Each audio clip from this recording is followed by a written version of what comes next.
Fala meus lindos, fala minhas lindas, sejam muito bem-vindos para mais uma aula aqui do nosso curso de Lógica.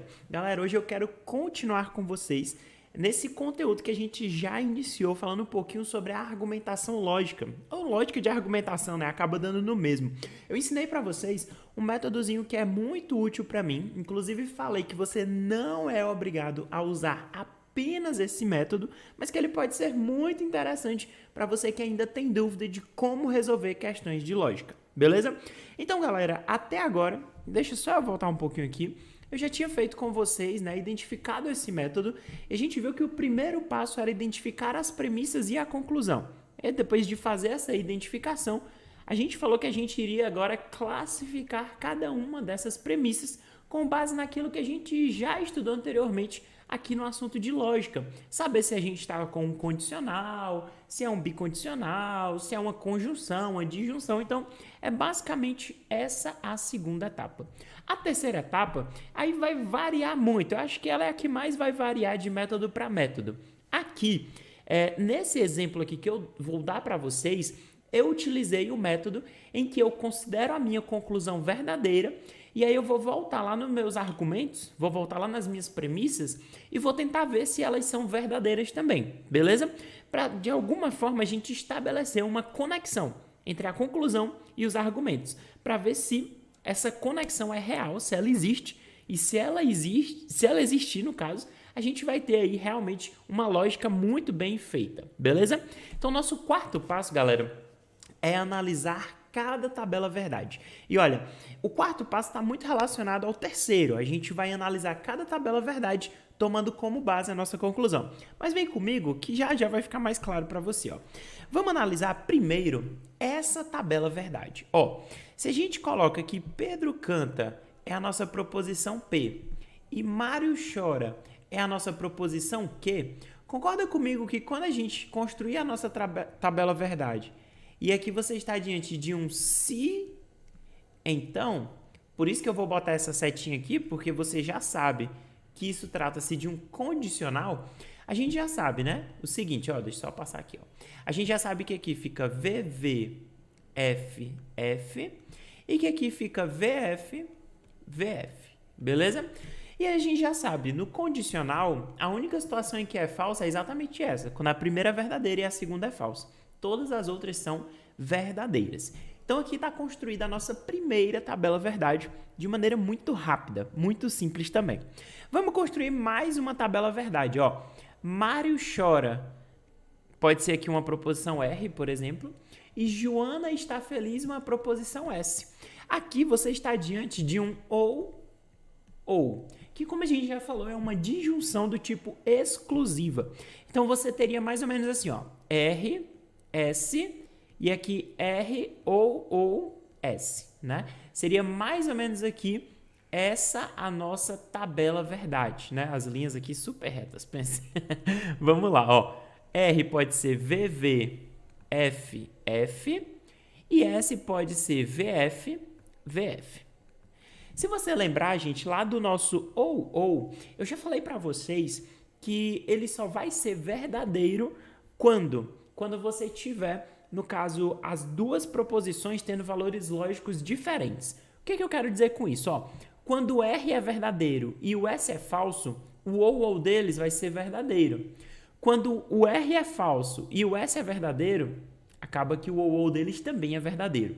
Então, a gente conclui, nesse caso, que só pode ser ou um ou outro, nunca os dois ao mesmo tempo. Então, quando acontece de ser os dois ao mesmo tempo, a gente aqui no ou considera como sendo falso, tá certo? Essa tabela verdade, tô fazendo um pouco mais rápido porque de fato você já deve ter treinado bastante aí na sua casa. Vamos fazer agora essa tabela aqui, que na verdade não tem tabela porque você tem uma única proposição simples, né, que é Joana não está feliz, então só guarda essa informação, beleza? Joana não está feliz. Então, guarda essa informação. A gente aqui desenvolveu o nosso quarto método, que é exatamente analisar cada tabela verdade.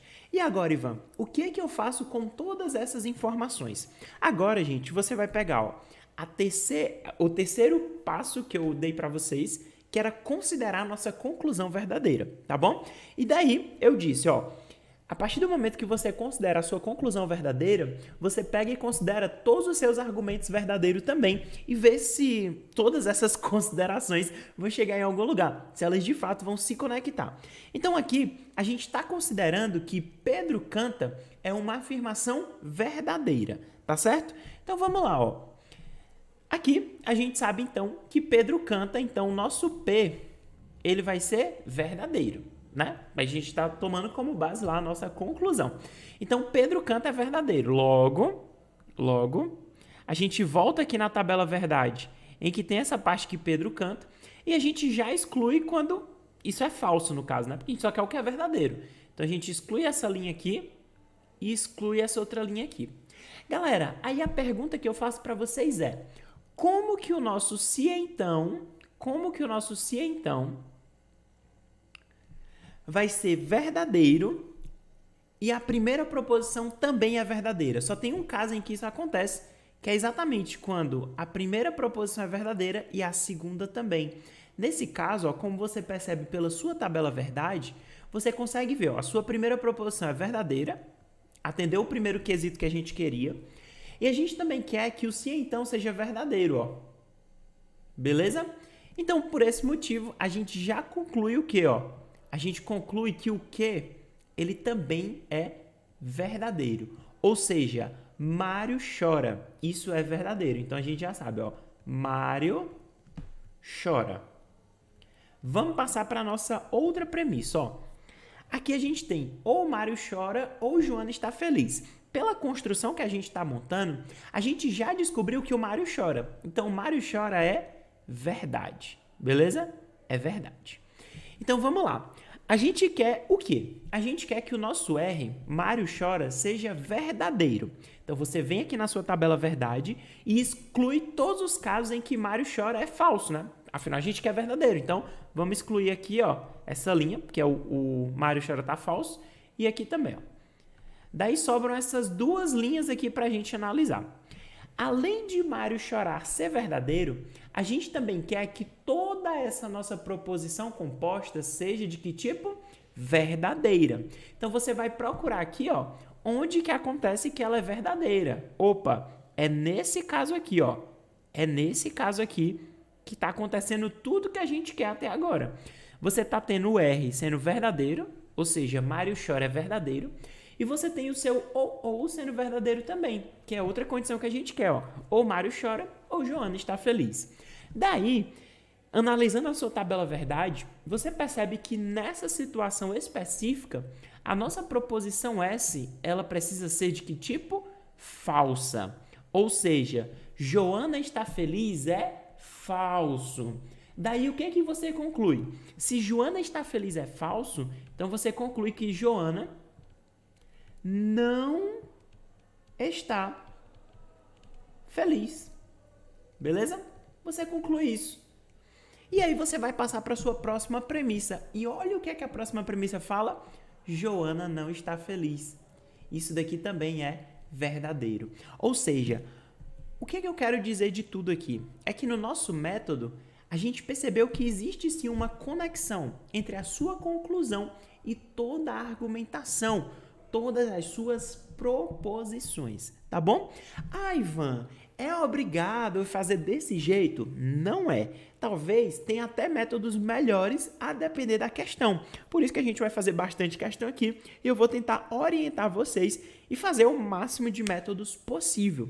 Mas o que eu quero que fique na sua mente? Que independente do método que você use, o importante é que você precisa relacionar todas as suas premissas e também, né, relacionar elas principalmente com a sua conclusão, tá bom? O que eu quero dizer com isso, galera? Ó, imagina o seguinte exemplo, que eu fale assim, hoje o meu pai foi me buscar de carro na escola. Então, imagina que essa é a minha premissa. Aí eu vou e falo minha conclusão. Aí eu digo a minha conclusão assim, ó, eu tirei 5,2 em álgebra. Aí você fica, oxe, mas o que é a minha premissa do meu pai me buscar de carro na escola tem a ver com a minha conclusão de eu tirar 5,2 em álgebra? Percebe que não existe nenhuma conexão? Agora imagina o seguinte, ó. Imagina que eu falasse a seguinte premissa. Estava chovendo hoje. Conclusão: meu pai foi me buscar na escola. Entendeu? Então tá relacionado. Por quê? Porque como estava chovendo, você já conclui, rapaz, como estava chovendo, então a minha conclusão é que o pai do Ivan foi buscar ele na escola de carro. Porque estava chovendo, ele não queria que ele se molhasse e tal. Então, em lógica, não foge desse mesmo sentido. Suas premissas, elas precisam estar conectadas com a sua conclusão.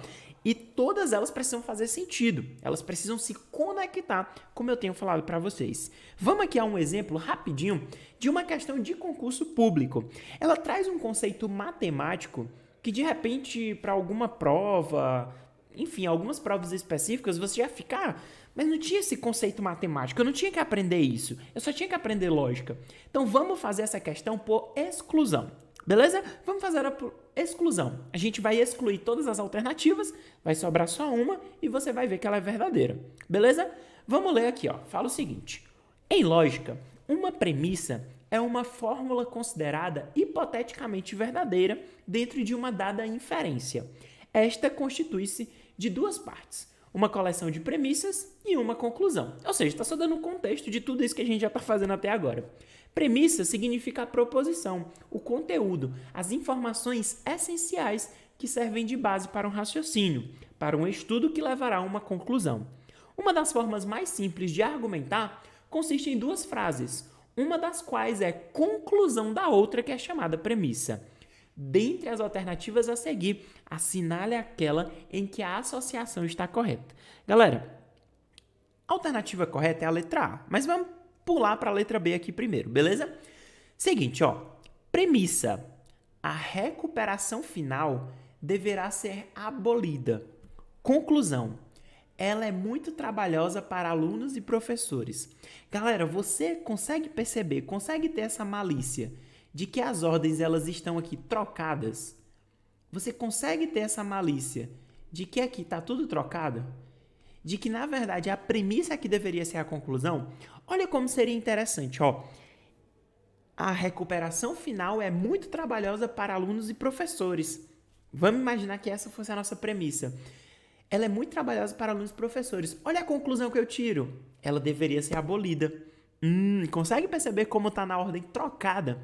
Então aqui você tem uma premissa que na verdade está trocada com a sua conclusão. Vamos letra C, ó. O alfabeto em Libras é para os surdos mudos. Conclusão: o alfabeto manual de Libras teve origem no ano passado. Galera, você consegue perceber que premissa e a conclusão não tem nada a ver uma com a outra? Ah, Ivan, mas as duas falam de alfabeto em Libras. Galera, uma fala o público que é atingido pelo alfabeto em Libras, os surdos. E a outra fala que o alfabeto em Libras teve origem no ano passado. Tipo, qual que é a conexão entre um e outro, galera? Não tem nada a ver. Ah, Ivan, mas fala de alfabeto em Libras. Tá, mas qual a conexão que tem além disso? Nenhuma. Então não tem como você dizer que uma é conclusão da outra. Por isso, aqui a gente já excluiu tanto a letra B quanto também a letra C. Vamos para a letra D agora, ó.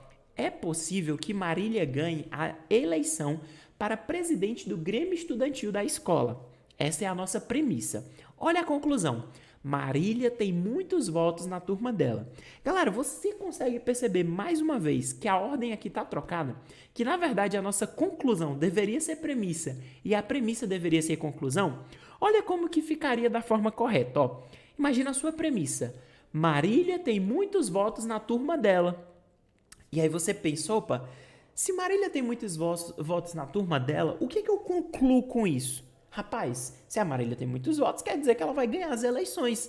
Então, realmente, essa proposição aqui, essa construção aqui, ela deveria ser premissa: Marília tem muitos votos na turma dela.